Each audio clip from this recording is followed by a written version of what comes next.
Video کو like کر کے آگے شیئر ضرور کر دینا۔ آسان طریقہ ہے۔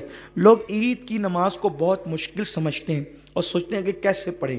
آسان سی بات ہے، ہم نے 2 رکعت نماز پڑھنی ہے اور اس کی نیت اس طرح کرنی ہے، نیت کی میں نے نماز عید الفطر واجب ادا کرنے کی، واسطے اللہ کے، منہ میرا کعبہ شریف کی طرف، پیچھے اس امام کے 6 تکبیروں کے ساتھ۔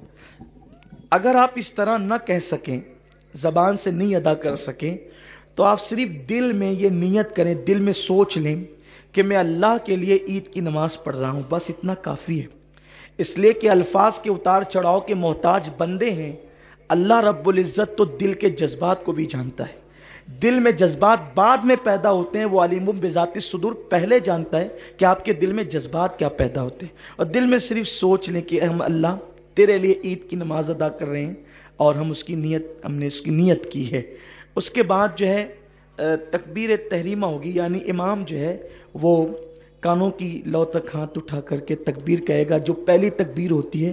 آپ نے بھی تکبیر تحریمہ کہہ کر ناف کے نیچے ہاتھ باندھ لینا ہے۔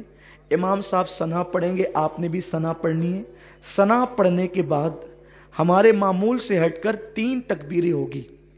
ان 3 تکبیروں میں ہم نے کرنا یہ ہے کہ پہلی تکبیر میں کانوں کی لو تک ہاتھ لے جانا ہے اور چھوڑ دینا ہے، اور دوسری تکبیر میں بھی کانوں کی لو تک ہاتھ لے جا کر چھوڑ دینا ہے، اور تیسری تکبیر میں کانوں کی لو تک ہاتھ لے جا کر ہاتھ کو باندھ لینا ہے۔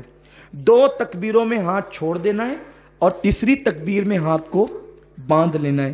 اس کے بعد قرات ہوگی، رکوع سجود ہوں گے، پھر دوسری رکعت کے لیے ہم کھڑے ہوں گے تو قرات ہوگی، اور جب قرات مکمل ہو جائے گی تو اب 4 تکبیریں ہوں گی۔ حالانکہ اصل میں وہ 3 ہی تکبیریں، لیکن آپ کو سمجھانے کے لیے 4 تکبیریں ہوگی۔ 3 تکبیروں پر آپ کو کانوں کی لو تک ہاتھ لے جا کر کے چھوڑ دینا ہے، اور چوتھی جو تکبیر ہوگی وہ ہماری رکوع کی تکبیر ہے، اس لیے ہمیں اس میں کان کی لو تک ہاتھ نہیں لے جانا ہے، بلکہ اللہ اکبر کہتے ہوئے سیدھا رکوع میں چلے جانا ہے۔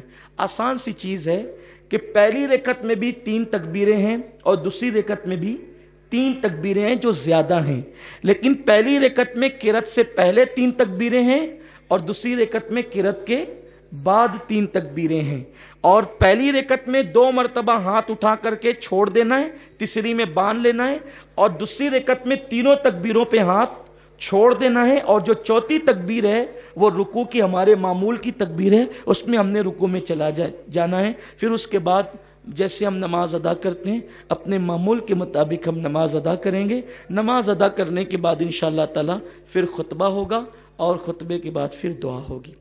اللہ تعالی فضل فرمائے۔